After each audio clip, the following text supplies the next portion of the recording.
So I'm going to start. I'm going to be handling the heavyweight men, and I'm going to talk about Geikomi. So what is Geikomi? So the official definition is a genre of Japanese anime and manga that depicts male-male romantic or sexual relationships and is written for gay men by gay men. Now, that definition is not 100% watertight. There are definitely female artists. There's people who write under pen names, so we don't even know. And obviously anyone can read it. So this is kind of like the publisher definition. A lot of times when we talk about manga, we study it from like a publishing and a marketing kind of standpoint. And it's also useful just to have some kind of working definition, even if it's not 100% perfect and beautiful, because at least it gives us a starting point, and then we can start talking about idiosyncrasies and inconsistencies and things like that. But the big question is, what do we call this genre? We have a wide variety of options here. Lots of people call this Bara. Lots of people call this Geikomi. There's other options too. The downside is that none of these options are really, really good. They all have positives and negatives attached to them. Most people in the fandom, they call it Bara. This is not great because Bara is a homophobic slur in Japan. But in the West, nobody knows that. So it's become very common to use, and it's kind of the default name of the genre. So if you want to reach a large audience, you kind of have to use that word, because otherwise people won't find you. But it's not a great word to use, so it's not ideal. Geikomi is a good term to use in Japan. In Japan, they use Geikomi or gay manga. But here in the West, very few people have heard the term Geikomi. I noticed that people who are fans of BL are more likely to have heard it, but if you go up to just a random fan on the street and say, what is the name of this genre, they have never heard Geikomi, they only know Bara. So if you call your panel Geikomi, you won't reach the fans you're trying to reach. Gay manga, like I said, it's what they call it in Japan, but again, here in the West, gay can mean so many different things. It can mean BL, it can mean Yuri, it can mean LGBT creators. It's not specific just to this kind of muscular, masculine genre. Men's love was created to kind of fit in the pattern of boys' love and girls' love, but it's not super common. And Yaroke is actually my favorite because it's very unique to the genre, and it specifically describes this super muscular body type. But again, nobody has ever heard of it. And Yabara, I think, is hilarious. It's June's effort in making their own word. Absolutely nobody remembers Yabara. I can't even see the comments, so I don't know if you do. Let's go over some more terms. These are all the Japanese words that Japanese people would use. So gachiri just means muscular, just having muscles. Kiniku also means muscular. Gachimuchi means a lot of different things. And when you're talking about a body, it's muscular with a thin layer of fat over top of it. So you see the muscles, but not super cut. It also refers to manga with Geikomi style art and BL style plotline. We're going to get back to that later in our presentation, but that would be like Gachimuchi BL. Chidebu is like strong fat, muscular and overweight. Debu is just overweight. Gori gori is the sound of being muscular. Like everything has a sound effect, and being muscular has its own sound effect, and it's gori gori. My bad, y'all. I was trying to do it all. I was trying to have the chat up on my phone and then do this on my laptop. So I cannot have my cake and eat it too. All right. So I'm going to talk about boys' love. And we have the wonderful Wendy from South Park.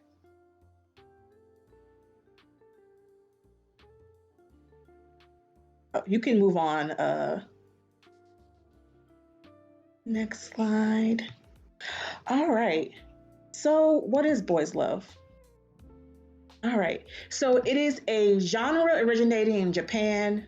It's called boys' love, BL, pronounced boizu rabu. I'm pronouncing that so bad, so I'm gonna skip that.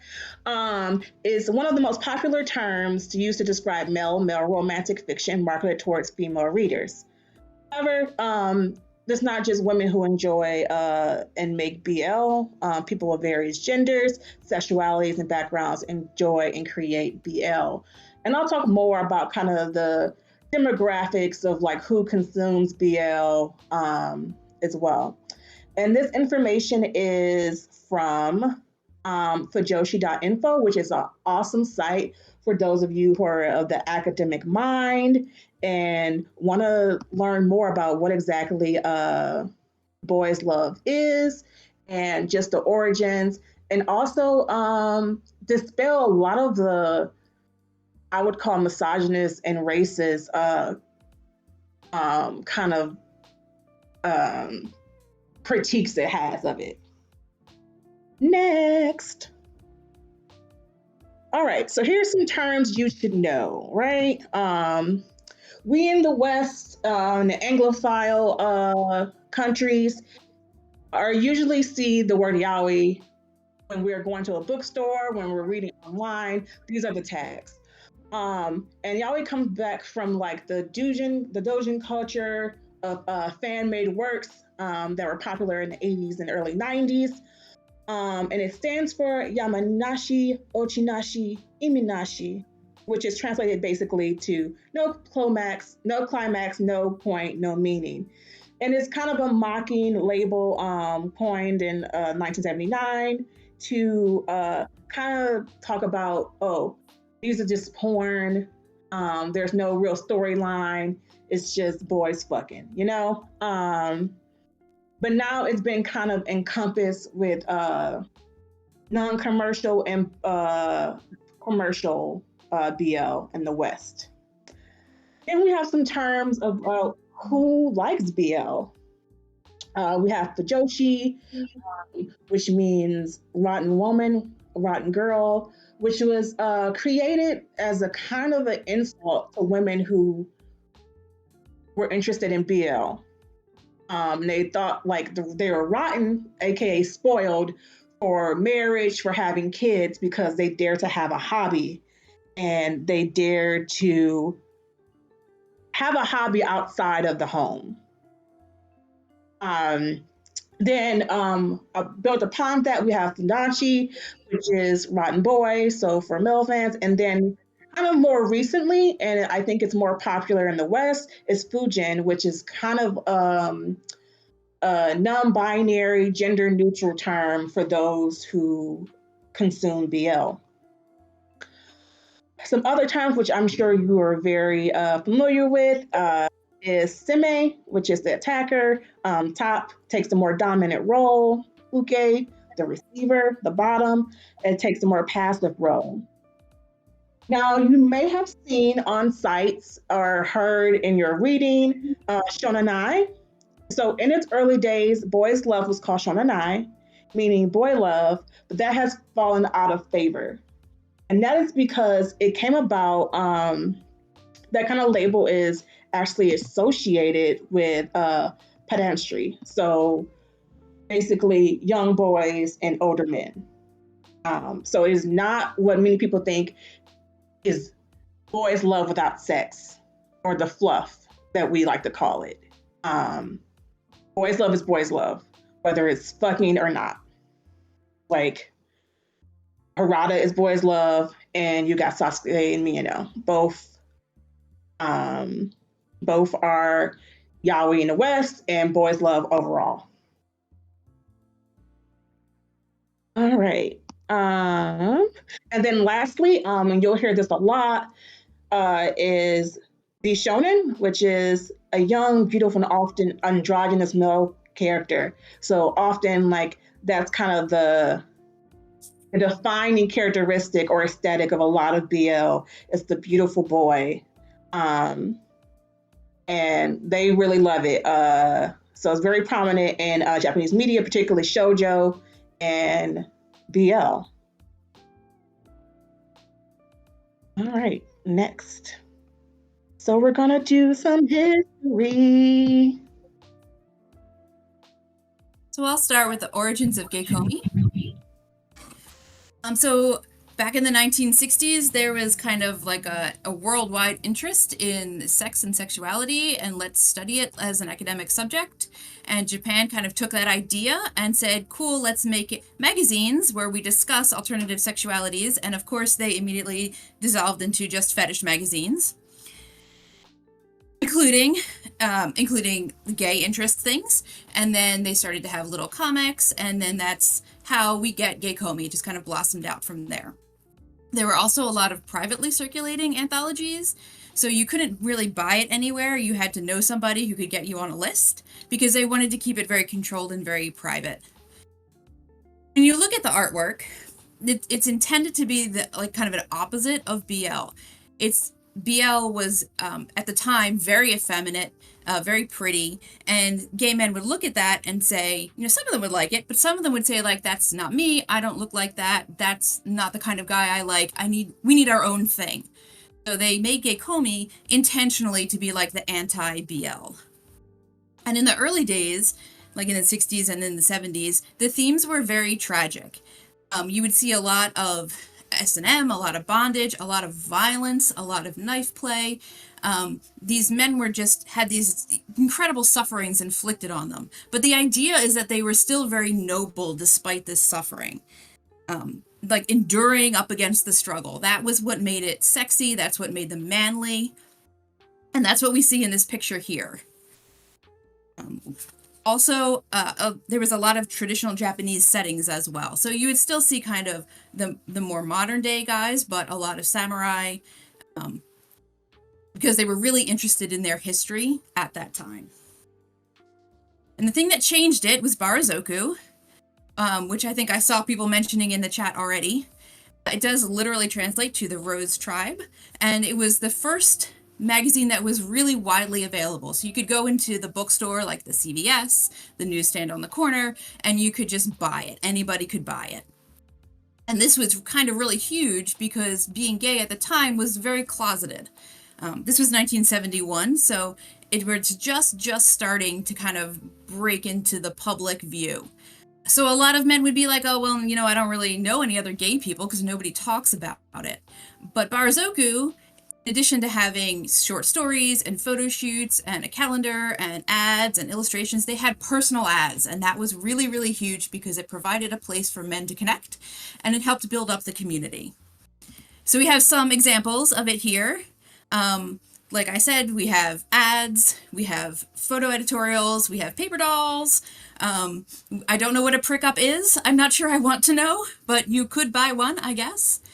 And if you look at these ads, one of them is from a radical dude, from a Japanese college student who wants to meet an American friend.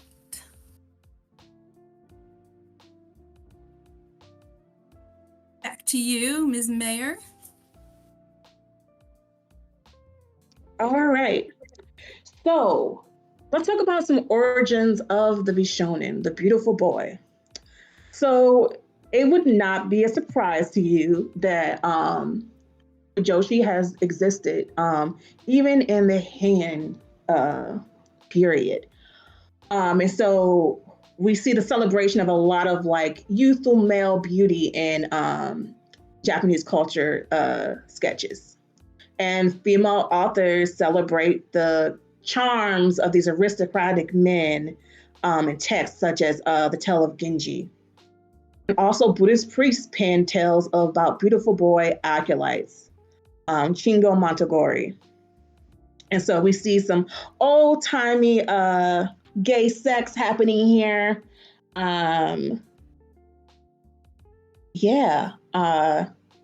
This is from Boys Love and Beyond, which is a awesome academic text that you should look up. Check your library. All right, next one.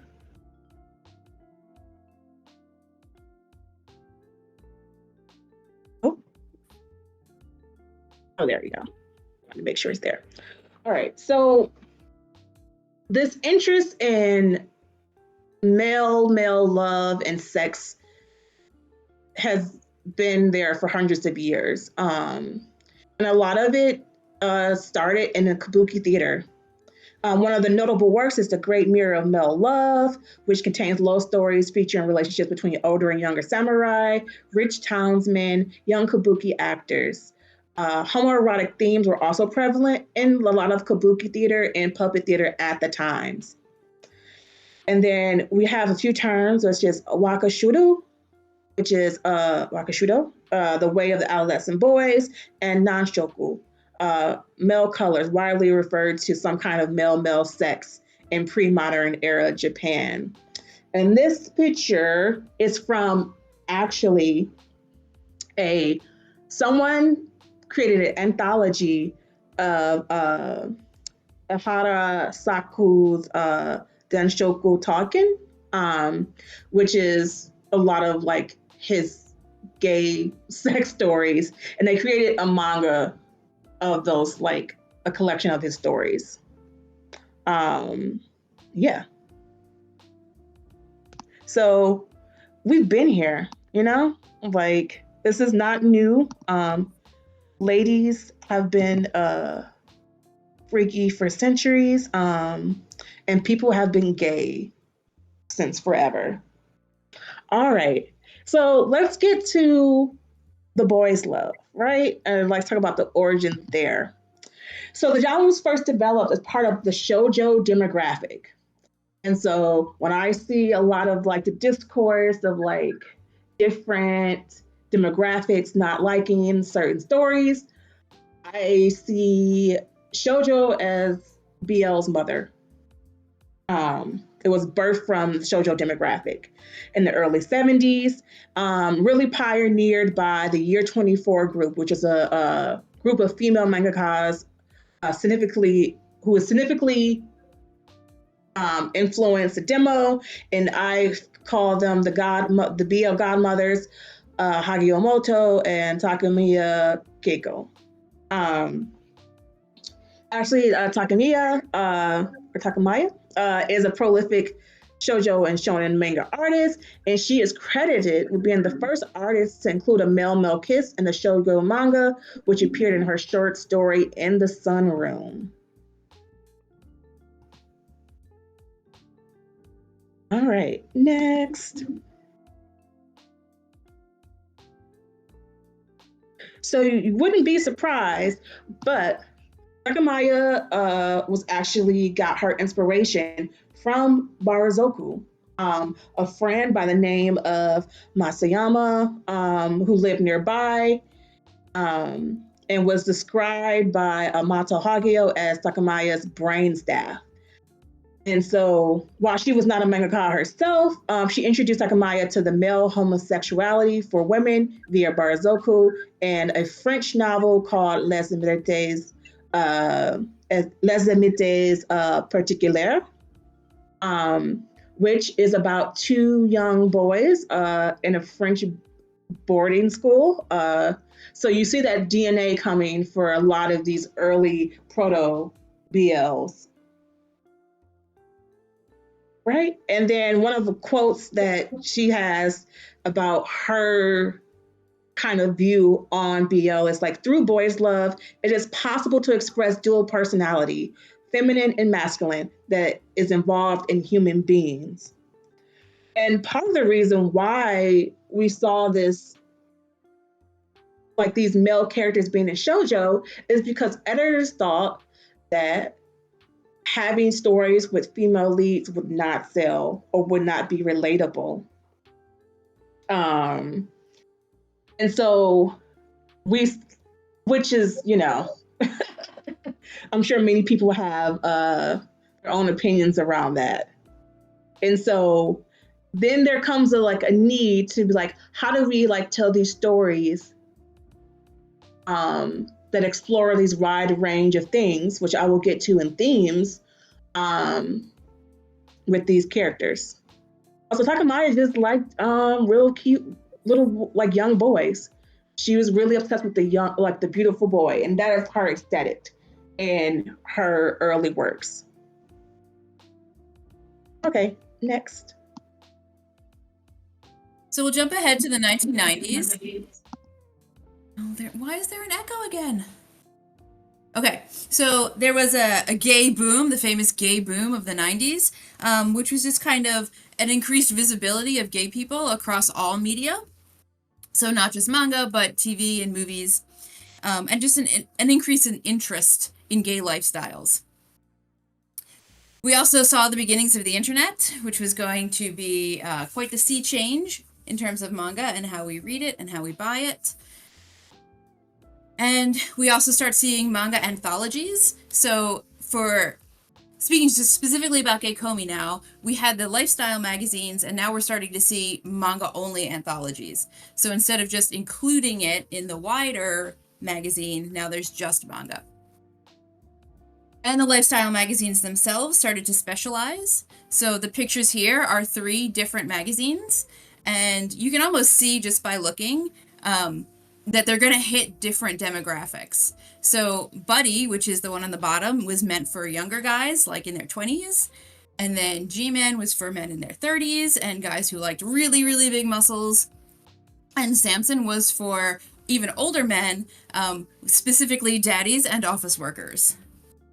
And we also started to see the stories getting happier. Like I mentioned, back in the 70s, everything was really tragic. But now we start to see like manga where people don't die at the end, and they start to have relationships that last. And I think that so my thesis kind of for Geikomi history is that the stories got happier as gay lifestyles got more and more accepted by mainstream society. So you kind of will see that trend throughout.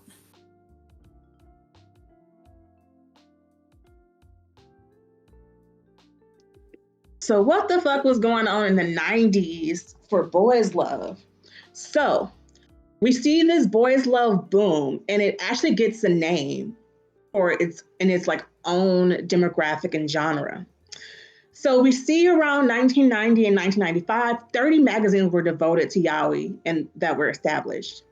One being Magazine B by a boy, published works as Fake and Kazuna, Bonds of Love, which we see right here.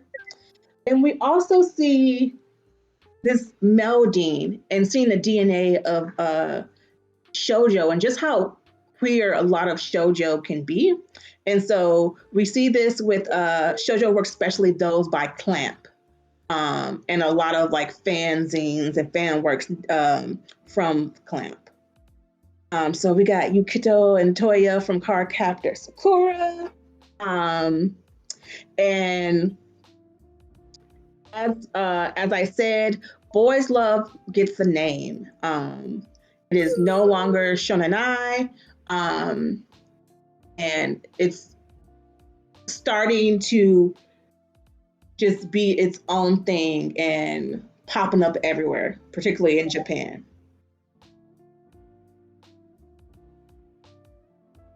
So moving on, we get to the 2000s. We now have widespread internet, and this is a problem because we have piracy and scanlations, to the point where it affects mangaka's kind of will to live, and several Geikomi artists have just decided not to go online at all because all their work was stolen, essentially.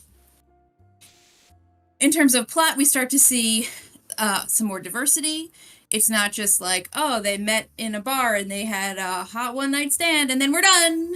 Now we start to have more dating, and more real world problems, like this young fellow here. He's talking about he is gay, but he has to get married, and how does he balance that? So it's just it's a little more, we see like the broadening of plots that are acceptable and characters that are acceptable as the genre gets more popular.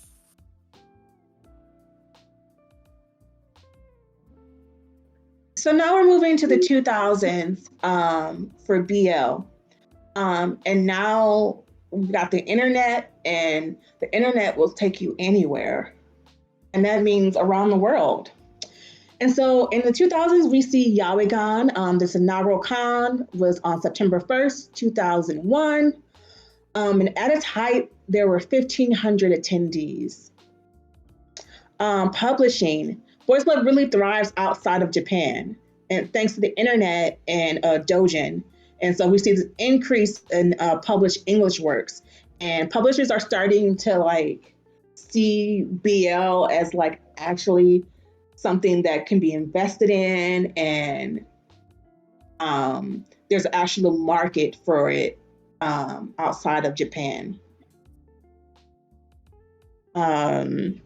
Yes, if Yaoi-kan was brought back, I think we would see numbers like tenfold. We see the expansion of media. So we see anime, visual novels, and live action adaptations. And we also see the emergence of danmei. Many of y'all are danmei fans. And so it's really setting the stage for this like big explosion of danmei in the 2010s and 2020s. I can't believe I'm saying the 2020s.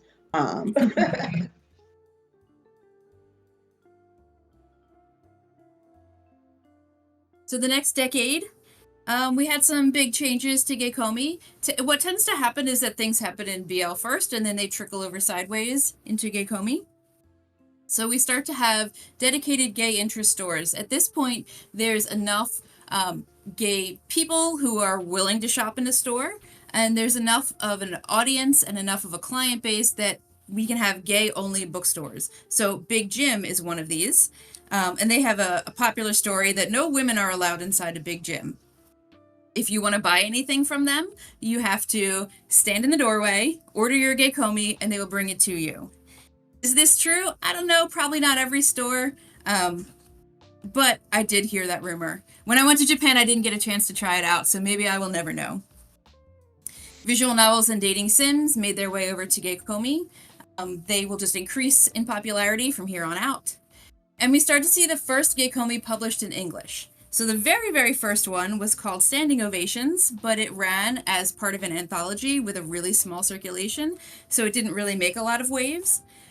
But The Passion of Gengoro Tagame was in 2013, and that was popular. That, and then the next book, Massive. Massive is an anthology of a whole bunch of Geikomi artists, and the two of them together were the 1-2 punch that really showed people that there was a market here. They were published in English, you could buy them easily, and they sold really well. Massive, I think, had 3 or 4 printings. All the covers are slightly different, so you can tell. And we start to see more activism in Geikomi. So my brother's husband is not officially a Geikomi, but it's by a really prominent Geikomi artist.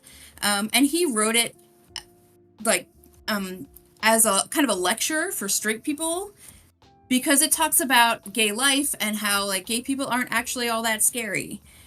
Each chapter is a different myth about gay people. For example, in one of the chapters, they go to a bathhouse. And the straight guy's like, oh no, I'm in a bathhouse with a gay man. What's going to happen to me? And surprise, surprise, it's a completely normal bathhouse experience. So the whole book is like that. And it's just kind of like a primer for straight people to get used to the gay lifestyles and not be as scared of them. And then the sad news is that those magazines and anthologies that I talked about from a few decades ago have all started to close in the 2010s because we have the internet. People are not buying paper magazines anymore. So currently, there is no G-Men, there is no Buddy, there is no Samson. They are all gone. What happened instead is that now the Geikomi artists are selling directly off of like their Pixiv or their social medias. So it's a lot harder to find new artists. Unfortunately. Oh crap, I meant to delete them. I'm so sorry, everyone. Oh wow. Okay. Pretend Don't you not be sorry. Go back. Go back to those pictures. The people want to see big men. No, we gotta move on. All right. So now we're entering the 2010s, and we see this explosion of webtoons, danmei, and more animation. Shipping culture is more alive than ever. And I know a lot of you K-poppers were on fanfiction.net and AO3 writing about BTS. And so we see shipping of K-pop idols. Yaoi is more available than ever.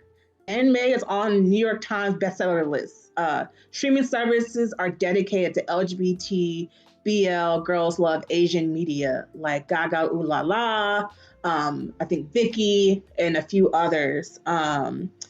And we also see this kind of like rise in interest around like Western male media and BL. And so I put this picture of the recent, I think, Vulture article about why basically it's about Fujoshi. And everyone's obsessed with like, why do women, particularly straight women, why are they interested in gay men? And yeah, so I think this is more of like becoming into the public sphere, not which is once like, oh, here are these like weird girls, weird queer folks on the internet who are writing, Naruto, and Sasuke fucking like, so we're seeing this. Next. All right, we're gonna go to themes and tropes. And we're going to have to speed this because we only have 15 minutes left. So we're going to go really fast. So themes in Geikomi, hypermasculinity, very explicit art, S&M and kink, body type diversity, kimono or furry, and no traditional gender roles. Let's talk about them. Go. So hypermasculine, we see not only the large bodies, large muscles, lots of hair, but we also see manly behavior, like this dude peeing on the wall. It's kind of the stuff that you wouldn't really see in other media, but Geikomi is meant to be like what men think men are like, and they know they pee on the wall sometimes, so you see it. Also, it's very explicit, not only in art, but also in dialogue. The censorship is very light. You see in the picture on the right, it's a perfectly family-friendly image because of those tiny little black bars. Perfect, show it to your children. But also explicit in dialogue. There's a lot of body dialogue, a lot of sexual slang. It's very real, very earthy. And as we talked about, it has a history in fetish magazines, and that has come through still today. There's a lot of BDSM and kink. So we see in the picture on the left, these two gentlemen having a perfectly lovely picnic in a nice spring morning. And then on the right, we have some armpit extravaganza over there. Like there's like armpit hair. That dude is really just eating the armpit hair. There's so much armpits in Geikomi. Oh my god, so much.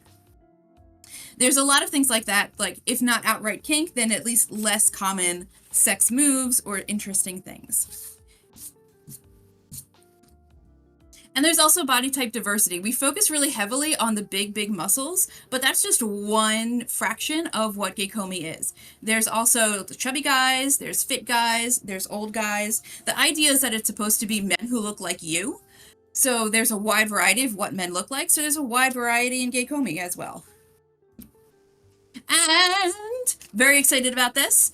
If you have a really built guy who's really tiny, that's called gachibi. Super rare. I could only find one picture to show you, but I saved it just for you. There's also a lot of furry. Kimono is beast man. The audience is much larger in the West for this, but there is still some in Japan as well. And there are no gender roles. There's not like the big guy, manly guy, and then the tiny girly guy. That doesn't happen. They're both manly. You can still have a power differential, like in the picture on the right, but it's based on age or wealth or social standing. It's not based on gender.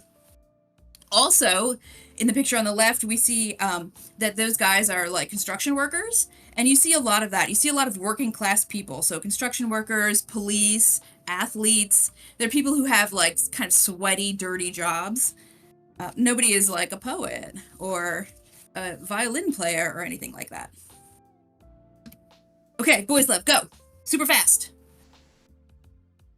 Okay, so themes in boys love: homophobia, taboo sexual desires, social isolation and self-esteem. And so we've got two of my favorite manga, Sleeping Dead and Mad K.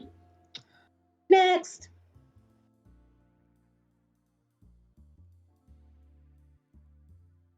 Sorry, I was reading the chat in the other room, and I was the one who said to go fast. It was my fault. Other themes: androgyny, beautiful, youthful men or boys, as we see with the Art of Thomas and Kane from Peak Heart Jam, and abuse and assault and sex work. If you see, like, a lot of the things I picked are from Kana, which I think is probably one of my favorite boys' love magazines. All right, next. All right, homosocial relationship between men, power dynamics, patriarchy in Asian countries. And so we've got a Kana title here, Takatora and the Omegas, and 21 Birds Never Fly, which is now one of my favorites as well. Thanks, Claire. All right. And then let's meet in the middle. Especially now, we're seeing more and more big, muscly guys with hair in BL, particularly in a lot of webtoons. Like, so we don't see the little twinkie. We don't always see. I still love me a twink uke, but like we see like beefy bottoms. Yes. And buff for buff kind of guys, and so we see the muscular body type with the romantic plot of boys' love.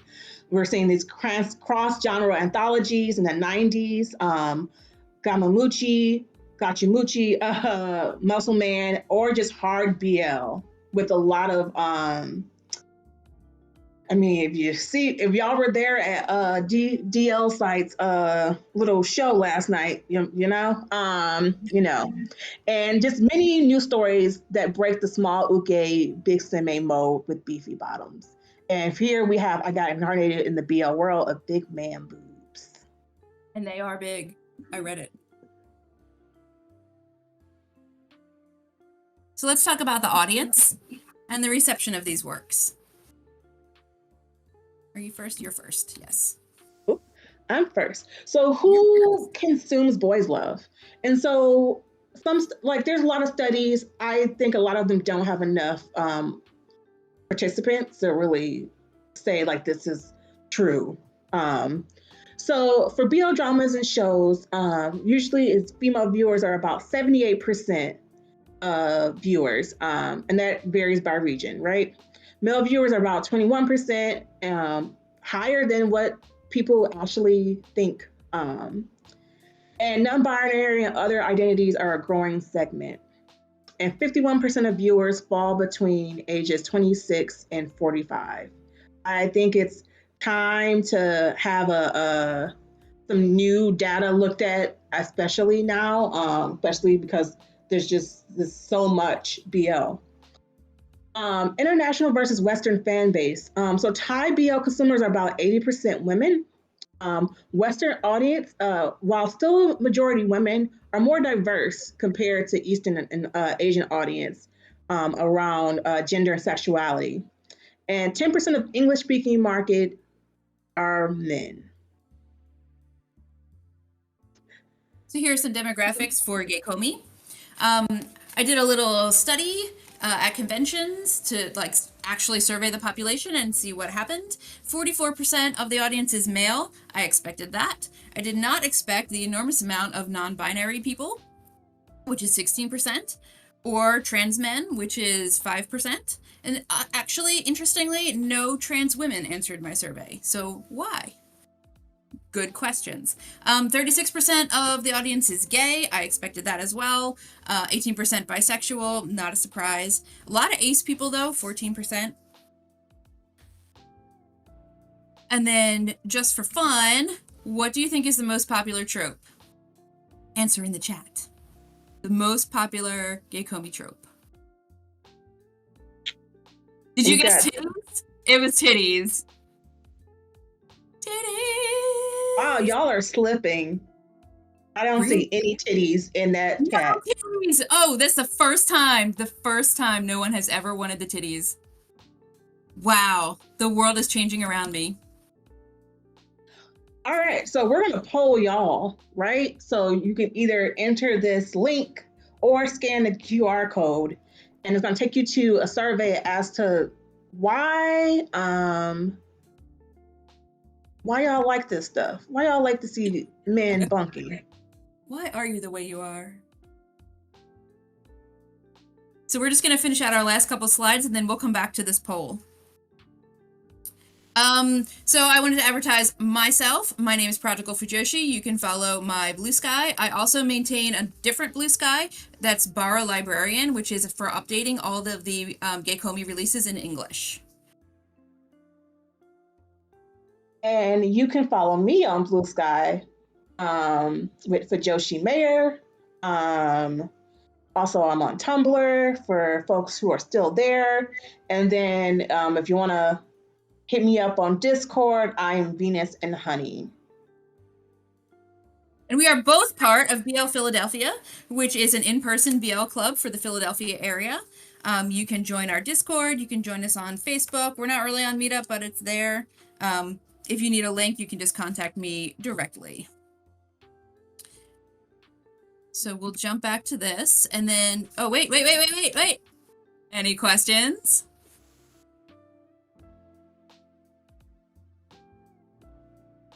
All right. So y'all gotta hurry it up, y'all. It's 3 questions. All right. So, how do you like BL? Love. Oh, so romantic. Interesting. Love stories. Gender. Yes, gender. Women, So gender. men, sexual, het. Okay. Is that some shit heels? Huh? Does that say shit heels? What is this word cloud? I don't know. I think people. Are y'all okay? I know this is late. Y'all are tired. Okay. Okay, somebody put dyke there. That's not this panel. How did you get that so wrong? I mean, I feel like there are a lot of like lesbian fujos. And so I think they be cranking it to BL. Well, that's certainly safe. Okay. Explore, tropes, content. All right. Plant? Titties. I see titties in here. All right. So there's little titties off to the side. I see it. I appreciate. Thank you. Why do you like Geikomi? Men. The titties are bigger. I see the word is bigger. And literally the titties are bigger. In Geikomi. I know. So yes, it's perfect.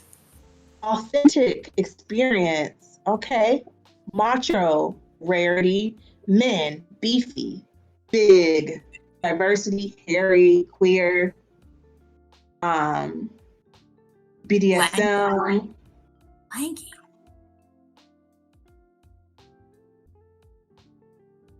Lanky. I don't know. Those men are not anything but lanky. Yeah. All right. And our last question is, what made you start reading BL or Geikomi? BL, teens, boys, dramatical murder. I see that. The internet. Stumbled upon it as one does. Anime, curiosity, 11-year-old. Okay. Wow. That is sus right there. Let me guess. And like a lot of folks is like, Killing Stalking was my first BL, and they were 10. Where do you even go? Hentai. Joy, family. This is like a greeting card. Okay.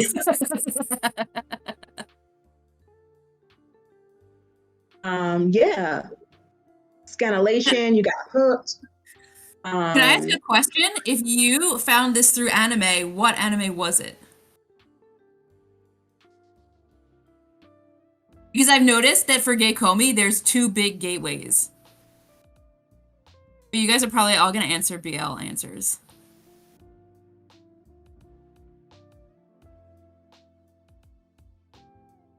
All right, I'm seeing Wow, Vice Cruise, you've been here a while. A lot of Gravitation, which was also my first BL.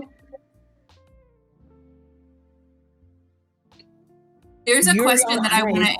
answer. So staff, can we run a little overtime, or do we have to go like right now?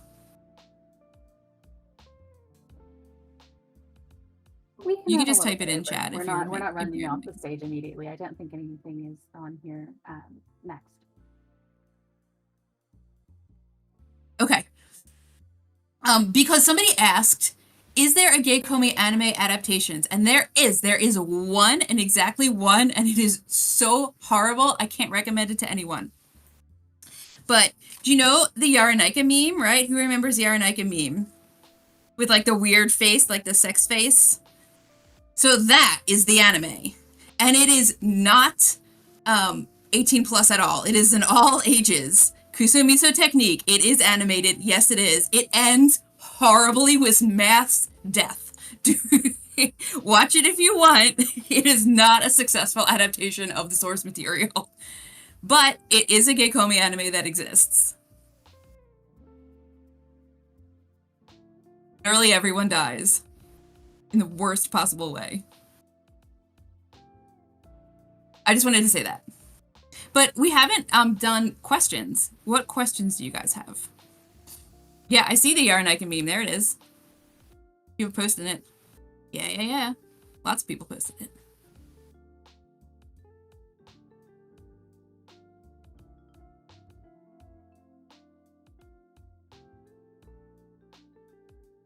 Recommendations for manga, getting into BL.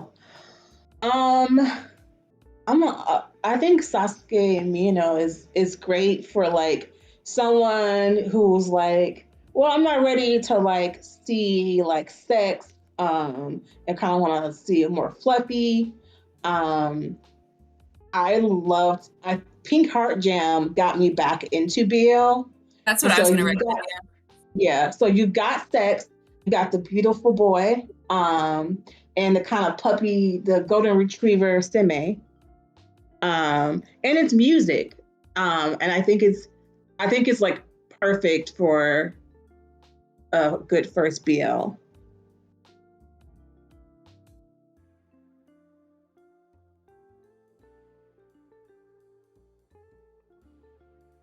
I like Therapy Game too. That's a cute little one to start with. Nice, easy read. Cherry Magic is good. Yeah. Why do I think so few trans femmes answered the survey? That is a great question. I would love to know.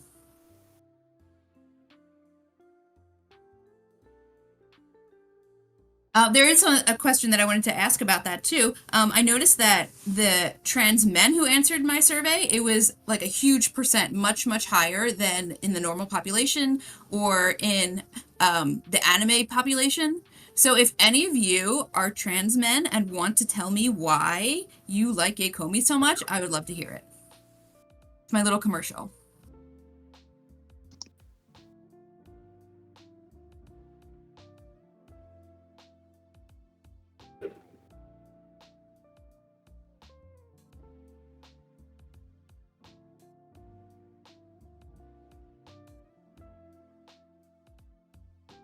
Yeah, I think I've seen, and this is just from observation on social media, that a lot of trans femmes are into Yuri.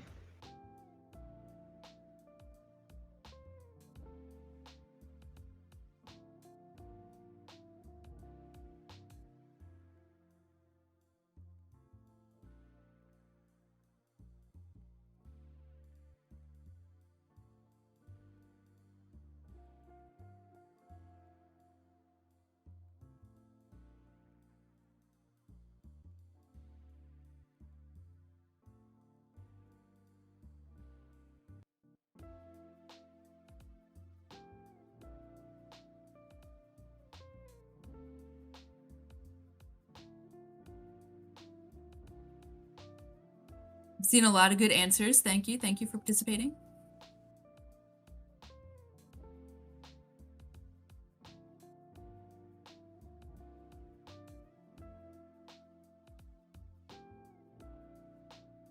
Is there any more questions before we Go.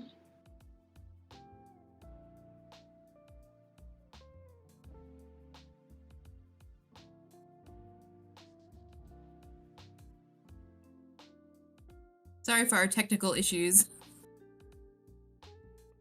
We have a question. Where to find Geikomi? So, great question. Right now, the best place to get it overall is directly from the artist. So you do have to kind of know like their social medias and their Pixiv. If you want to find it translated in English, Iridori, who might be here, at any rate, they have a sale for CitrusCon. They have some digital. They have, I think, 3 printed books, but most of it is digital. And Faku as well has digital in English. But there's not really a lot of great places to find it. If you want to get printed books, you have to find them. They're all out of print now. You have to find those secondhand on eBay, and they're usually like $100. But it is out there. You just have to look a little harder. Right. Is this being recorded? I think so. I think we put down that we would record this. And our presentation is in the discussion den. Yeah, we do have a space in discussion den if we need to take the conversations over there.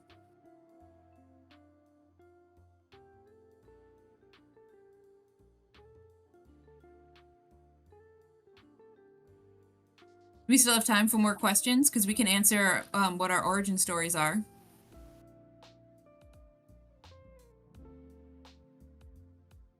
Nobody said no, so I'm gonna do it. So I was really into Dragon Ball when I was in high school, and I was looking for fan arts, and then I found a gay fan art, and it completely changed the course of my life. I saw it and I was initially horrified, and I clicked it off so fast. But then the next day I was like, I think I want to see that picture again. And so I've kind of been Geikomi from the very start because of those Dragon Ball men. I think my origin is I have been a fag hag since birth. And because of that, I became a Fujo. My favorite cousin, I couldn't explain why I loved him so much. Turns out he's gay. And my first BL I read was Gravitation, and I was an anime club in high school, and not just an anime club, I was the secretary. And so the girls in anime club, they would like pass around manga like the Sisterhood of Traveling Pants, and someone had yes, I started as secretary, now I'm the mayor. And so someone had Gravitation, and there was this scene in Gravitation where Iriyuki sticks his finger up Suichi's ass and then licks it. And I think that kind of changed my mind. My brain chemistry, just when I was like, oh yeah, they're like fingering assholes. I gotta get into this. Took a break. And during the pandemic, I was like, there was a Gravitation anime that I like was watching and didn't finish. And so I watched it, and then Yuri on Ice, for some reason like popped up as a recommendation, and I watched that. And then it just kind of snowballed from there. I took a break from fingering assholes, and now I'm just like knee deep in it or fist deep in it. I'm also lesbian, so like I feel like I do know. I think actually a lot of like the dynamics and like sex that's like in BL is closer to the sex I've had. It's fun. I don't have a favorite Geikomi because y'all are. This is gonna sound bad. I haven't read any. No, what? You didn't tell me that. It's my deep secret. It's your own people every time. I've seen the art, and I'm like, this is nice. Like I get to see like bears and big hairy men and like in real life at like leather bars. So well, when we have our next meetup, I will give you some things to read. Okay, I'm looking forward.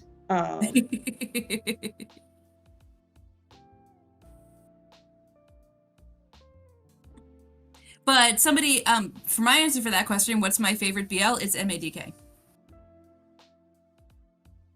I don't only read Geikomi, I read lots of things. Yes, MADK, or I call it Mad K. Yeah, lots of people call it Mad K, but it is an abbreviation. It's like NASA. It stands for things. What's it stand for? I do not know everything. I know like 3 Japanese words, okay? None of them are MADK.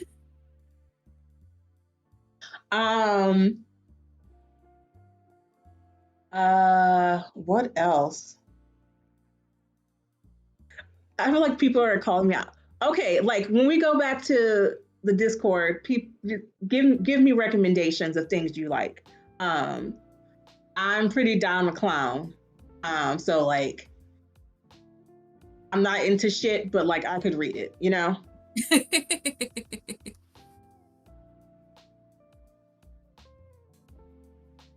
Well, the only problem with trying to read Geikomi online is that so much of it is scanlated. Oh, somebody knows MADK. I knew somebody would. Matsu Akuma Todanshi Kokose. Akuma means devil. That's all I know.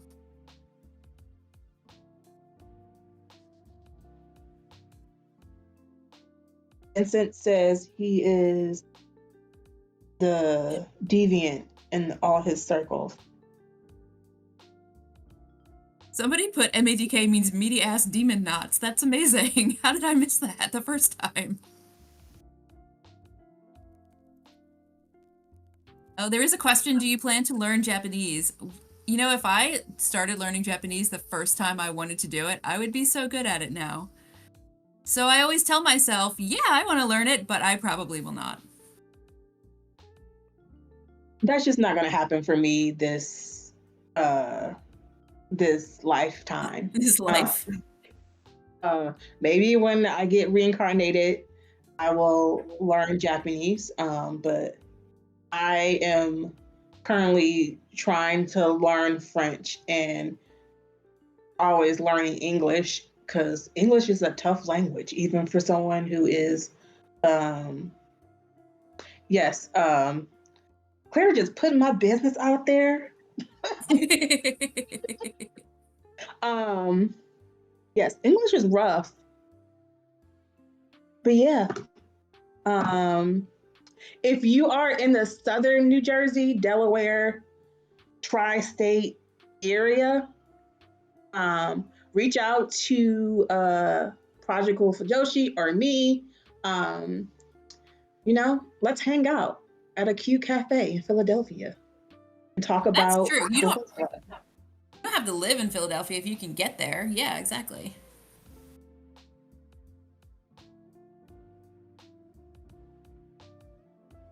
Yes, I am in Philly.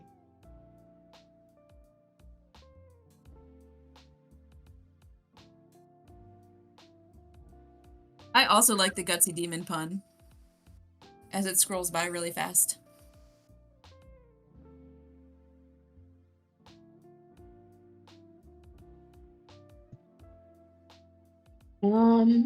Let's see. Oh, I'll tell you one of my like favorite other mangas, BLs, is Kabuchiko Bad Trip. I think it does yeah. Oh, I think we're getting booted. I don't Yeah.